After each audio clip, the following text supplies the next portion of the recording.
पूरी कॉलोनी अंधेरे में डूबी हुई थी।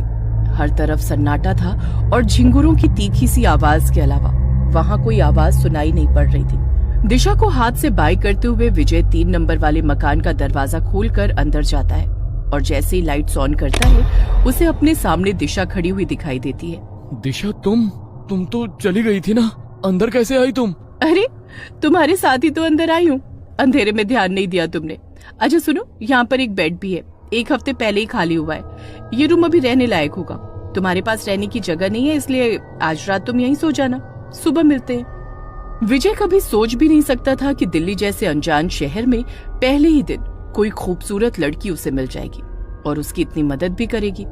रात बिताने के लिए विजय अंदर जाकर बेड पर लेट जाता है।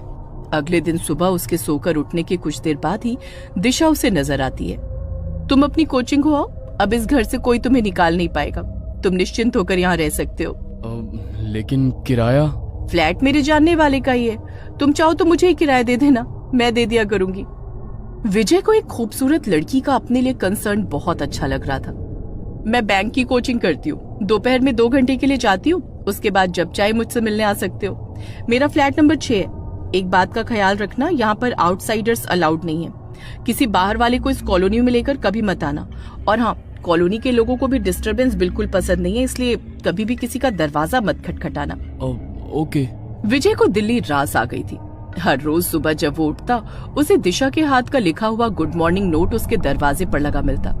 वे दोनों अक्सर साथ में बैठकर घंटों बातें करते और अपने भविष्य के सपने सजाते। कुछ दिन बाद, दिशा, कॉलोनी में इतना सन्नाटा रहता है, बाकी मकान खाली है क्या? कभी कोई आवाज सुनाई नहीं देती, कभी कोई आता जाता नजर नहीं आता। क्या बात है, तुम्हारा मन नहीं लगता क्या यहाँ पर? बाकी लोगों की याद क्यों आ रही है? तुम्हें बताया था ना, यहाँ रहने वाले लोग डिस्टरबेंस पसंद नहीं करते, इसलिए ज्यादातर घर के अंदर ही रहते हैं। नहीं, मन लगने जैसी कोई बात नहीं है, तुम हो ना मेरे पास, बस मैंने ऐसे ही पूछ लिया। विजय ने महसूस किया कि दिशा की आंखें इस बात के जवाब में थोड़ी बदल सी गई हैं और लहजा थोड़ा सख्त हो गया है। शायद दिशा पॉजेसिव हो रही है, उसे मेरा किसी और के बारे में पूछना अच्छा नहीं लगा। हर गुजरते दिन के साथ विजय दिशा की ओर नजदीक आता जा रहा था। जनवरी की खूबसूरत ठंडी शाम थी। विजय अपने फ्लैट की छत पर दिशा के कंधे पर सर रखकर बैठा हुआ था। दिशा, वैसे तो तुम बस 2 मकान छोड़कर ही रहती हो, लेकिन मुझसे अब ये 2 मकान जितनी दूरी बर्दाश्त नहीं होती। एक बात सच सच बताओ, प्यार करती हो ना मुझसे? बहुत ज्यादा, तुम सोच भी नहीं सकते उतना प्यार करती हो।